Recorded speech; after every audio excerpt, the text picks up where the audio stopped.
चक्रीवादळाचा प्रवास महाराष्ट्रातून सुरू होत असल्यामुळे अगदी जबरदस्त आणि तुफान जो पाऊस आपल्याला नवरात्रीमध्ये बघायला मिळणार आहे, शेवटचा पाऊस असेल, परंतु अगदी जबरदस्त पाऊस आपल्याला हा शेवटचा पाऊस जबरदस्त बघायला मिळणार आहे। त्याची संपूर्ण सविस्तर माहिती आपल्याला या व्हिडिओमध्ये घ्यायची आहे।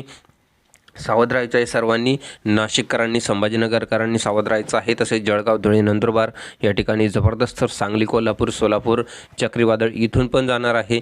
यामुळे आपल्याला चंद्रपूर, गडचिरोली इथून तर सुरुवातच आपल्याला होणार आहे। त्यामुळे सर्वांनी सावध राहायचं आहे। सोलापूर, लातूर, उस्मानाबाद इथे सुद्धा याचा मोठा परिणाम बघायला मिळणार आहे।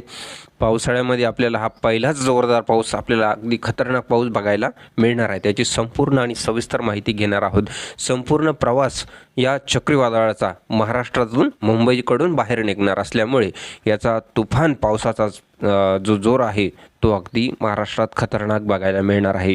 त्यामुळे सर्व शेतकरी बांधवांनी हे व्हिडिओ लक्षपूर्वक ऐकायचा आहे आणि इतर शेतकरी बांधवांसाठी हे व्हिडिओ नक्कीच शेअर करायचा आहे। आपल्या व्हॉट्सअपवरती किंवा मित्रांना शेअर करा नक्कीच। तर मित्रांनो, सांगितल्याप्रमाणे आपल्याला पाऊस बघायला मिळालेला आहे। आता आपण 24 तारखेपासून बघणार आहोत आणि चक्रीवादळाचा शेवटचा प्रवास कसा असणार आहे, तर कोणकोणत्या भागातून तो जाणार आहे याची सविस्तर माहिती संपूर्ण या ठिकाणी व्हिडिओमध्ये घेणार आहोत। सध्या आपण एकच काम करायचं आहे, व्हिडिओला लाईक करायचं आहे, चॅनलला सबस्क्राईब करायचं आहे आणि आपले गाव, तालुका, जिल्हा कमेंट करून नक्कीच कळवायचं आहे। तर बघूया एकाच जिल्ह्यातून, एकाच तालुक्यातून, एकाच गावातून किती मित्रांची कमेंट येते। तो आता बघूया पावसाची शक्यता कोणकोणत्या भागात आहे। बंगालच्या उपसागरात चक्रीवादळाची स्थिती सुरू झालेली बघायला मिळत आहे। आज आपल्याला ही चक्रीवादळाची परिस्थिती सुरू झालेली बघायला मिळते। आपण 24 तारखेपासून अंदाज बघणार आहोत। तर 23 तारखेलाच ही वातावरणाला सुरुवात झालेली आहे। चक्रीवादळाची जी तयारी आहे ती तयारी सुरू झालेली आहे। तर 23 तारखेला काही बहुतांश ठिकाणी आपल्याला जोरदार पाऊस बघायला मिळालेला आहे। रात्री, मध्यरात्री हा पाऊस आपल्याला काही ठिकाणी बघायला मिळालेला आहे। परंतु आता 24 तारखेपासून हा अंदाज जोरदार आपल्याला 24 तारखेपासून सुरू होणार आहे। तर 24 तारखेची एक दिवसाची आपण अपडेट बघणार आहोत। यामुळे व्हिडिओला लाईक करा, चॅनलला सबस्क्राईब करा आणि शेवटपर्यंत व्हिडिओ बघा, स्किप व्हिडिओ करू नका। सगळीकडे ढगाळ वातावरण आपल्याला 24 तारखेला बघायला मिळणार आहे। नाशिक, संभाजीनगर ह्या भागात आपल्याला तुरळक ठिकाणी हलका मध्यम पाऊस बघायला मिळत आहे। तसंच गोंदियामध्ये आपल्याला जोरदार पाऊस बघायला मिळत आहे। 24 तारखेला रात्रीच्या वातावरणामध्ये जर बघितलं तर गोंदियाच्या काही भागात आपल्याला जोरदार पाऊस या ठिकाणी बघायला मिळत आहे, आपण या ठिकाणी बघू शकतो। त्याचप्रमाणे आता 24 तारखेला मध्यरात्री पावसाची स्थिती काय असणार आहे, तर 24 तारखेला जर बघितलं तर नागपूर आणि गोंदिया, चंद्रपूरच्या काही भागात आपल्याला जोरदार पावसाची शक्यता वर्तवली जाणार आहे। तर 25 तारखेचा अंदाज आपण या ठिकाणी घेऊ। 25 तारखेला जरी बघितलं तर आपल्याला वातावरण ढगाळ सुरुवातीपासून बघायला मिळेल। चंद्रपूर, गडचिरोली, नागपूर, गोंदिया या ठिकाणी सावध राहायचं आहे। 25 तारखेला पाऊस जबरदस्त सुरुवात होणार आहे।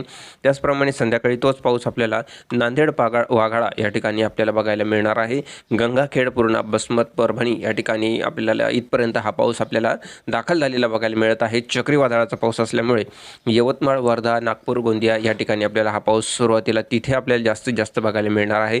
परंतु पुन्हा एकदा 25 तारखेला रात्रीच्या वातावरणामध्ये जर बघितलं तर नांदेड आणि लातूरपर्यंत हा पाऊस पोचलेला आपल्याला बघायला मिळेल आणि ह्या ठिकाणी शुक्रवारी 26 तारखेला जर बघितलं तर सर्वात जास्त पाऊस चंद्रपूर, नागपूर, गोंदिया या ठिकाणी आपल्याला बघायला मिळणार आहे। आणि त्याचप्रमाणे 26 तारखेला दुपारनंतर जो बदल होईल तर त्यामध्ये आपल्याला नागपूर, चंद्रपूर या ठिकाणी जोरदार पाऊस, सोलापूर, लातूर या ठिकाणी सुरुवात आपल्याला बघायला मिळणार आहे। कारण जो चक्रीवादळाची तीव्रता जी असणार आहे ती मात्र हळूहळू एकदम तुफान बघायला मिळणार आहे। 26 तारखेला संध्याकाळपर्यंत आपल्याला कोणकोणत्या जिल्ह्यात सावध राहायचं आहे, तर या ठिकाणी लातूर, नांदेड, पूर्णा, बसमत, चंद्रपूर, नागपूर, गोंदिया, अमरावती, अकोला, जळगाव, संभाजीनगर, अहिल्यानगर, नाशिक या भागात आपल्याला सुरुवात आपल्याला 26 तारखेला होणार आहे। पूर्णपणे चक्रीवादळ जे आहे ते महाराष्ट्रामध्ये दाखल झालेलं 26 तारखेला संध्याकाळी बघायला मिळणार आहे। सर्वाधिक पाऊस आपल्याला 26 तारखेला कुठे बघायला मिळणार आहे, तर नांदेड, पूर्णा, बसमत, अहमदपूर, मुखेड, देगलोर या ठिकाणी, निजामाबाद आहे, धर्माबाद आहे, पेठुमरी आहे या ठिकाणी जोरदार पाऊस, गंगाखेडमध्ये जोरदार पाऊस, मांजलगाव, पारधी या ठिकाणी जोरदार पाऊस, सिलिओ आहे, पारतूर आहे, जिंतूर आहे, जोरदार पाऊस आहे। चंद्रपूरच्या काही भागात जोरदार पाऊस आहे, अकोला जोरदार पाऊस आहे। तसंच विजयपूर या ठिकाणी सुद्धा जोरदार पावसाची शक्यता वर्तवली जाणार आहे। अकोला जोरदार पावसाची शक्यता वर्तवली जाणार आहे। या ठिकाणी तुफान पाऊस आपल्याला बघायला मिळत आहे 26 तारखेला। आता 27 तारखेला शनिवारचा अंदाज आपण या ठिकाणी घेणार आहोत। तर शनिवारी आपल्याला सावध राहायचं आहे अकोला, अमरावती, नागपूर या ठिकाणी रेड अलर्ट आपल्याला होणार आहे. जोरदार पाऊस आहे. चंद्रपूर आहे, तसेच नांदेड वाघाळाचा भाग आहे, जोरदार पाऊस आहे. तर बाकी जो भाग आहे हिंगोली, पुसद, उमरखेड या ठिकाणी तर जोरदारच असणार आहे. करंजा आहे, अकोला आहे, अकोट आहे, यवतमाळ आहे, चंद्रपूर आहे या ठिकाणी सुद्धा जोरदार पावसाची शक्यता आहे. सोलापूरमध्ये जोरदार पाऊस, तर लातूरमध्ये खतरनाक पाऊस या ठिकाणी. जत, शंख, सांगली या ठिकाणी सुद्धा आपल्याला जोरदार पाऊस. आता हा जो रेड अलर्ट दिसतोय तेलंगणाच्या काही भागात, हाच रेड अलर्ट आपल्याला महाराष्ट्रात बघायचा आहे. तर इतका जोरदार पाऊस आपल्याला शेवटी का होईना पण बघायला मिळणार आहे. काही बऱ्याच ठिकाणी आपल्या शेतकरी बांधवांचं नुकसानही होऊ शकतं. यामुळे आपण आधीच सावध राहा. या ठिकाणी पाऊस सांगण्याचा हाच उद्देश आहे की कोणाचंही नुकसान होणार नाही.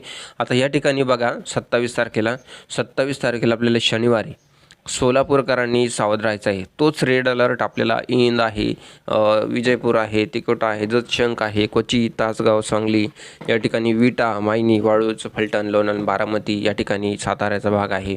त्याचप्रमाणे पंढरपूर, सोलापूर, मोहो इतका जोरदार पाऊस या ठिकाणी बघायला मिळणार आहे. आळंदा, उमरगा इथे सुद्धा आपल्याला खतरनाक पाऊस आहे. त्याचप्रमाणे नांदेड, परभणी, पूर्णा, बसमत, अकोला, अमरावती या ठिकाणी सुद्धा आपल्याला अगदी जोरदार पावसाची शक्यता या ठिकाणी बघायला मिळत आहे.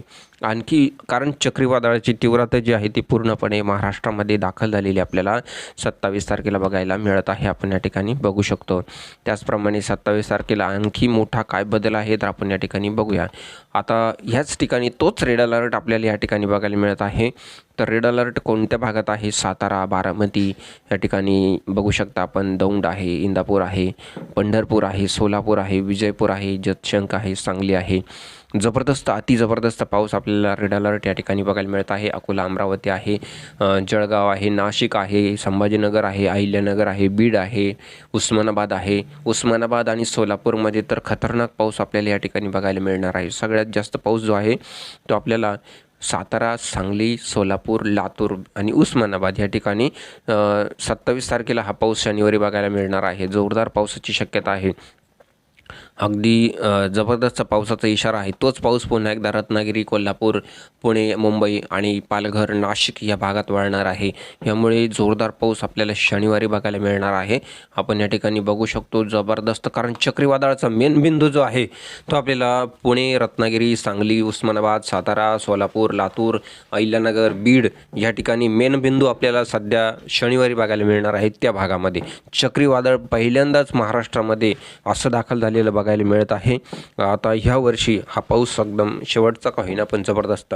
त्याचबरोबर जळगाव, धुळे आणि नंदुरबार या ठिकाणी सुद्धा रेड अलर्ट आपल्याला 27 तारखेला बघायला मिळत आहे. आणि आणखी मोठा बदल आपल्याला 27 तारखेला मध्यरात्री सातारा, पुणे, सोलापूर, लातूर, उस्मानाबाद, बीड, अहिल्यानगर, मुंबई या ठिकाणी बघायला मिळत आहे. कारण त्याचा मेन बिंदू जो आहे तो मुंबईकडे रवाना होत असल्यामुळे मुंबईकरांनी सावध राहायचं आहे. कधी? 28 तारखेला. 27 तारखेला मध्यरात्री, 28 तारखेला दिवसभर जबरदस्त पाऊस आहे. पुणे, सातारा या ठिकाणी, रत्नागिरी अगदी रेड अलर्ट या ठिकाणी आपल्याला बघायला मिळत आहे. यामध्ये थोडासा बदल होऊ शकतो मित्रांनो.